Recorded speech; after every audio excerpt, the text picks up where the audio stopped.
ఎవడు రానా భరత జాతిని కప్పమడిగిన తుచ్చుడు, ఎవడా పొగరు పట్టిన తెల్ల దొరగాడెవ్వడు.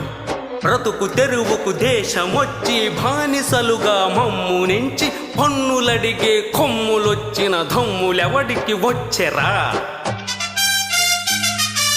బడుగు జీవుల భగ్గుమంటే ఉడుకు నెత్తురు ఉప్పెనైతే,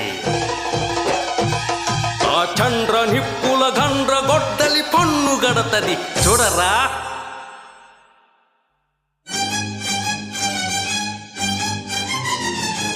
అన్నా మಣ್ಣేందొర అల్లూరిని చుట్టుముట్టి మంది మార్బలమెట్టి మరపి రంగులెక్కు పెట్టి 100 గుళ్ళు ఒక్కసారి పేల్చితే 100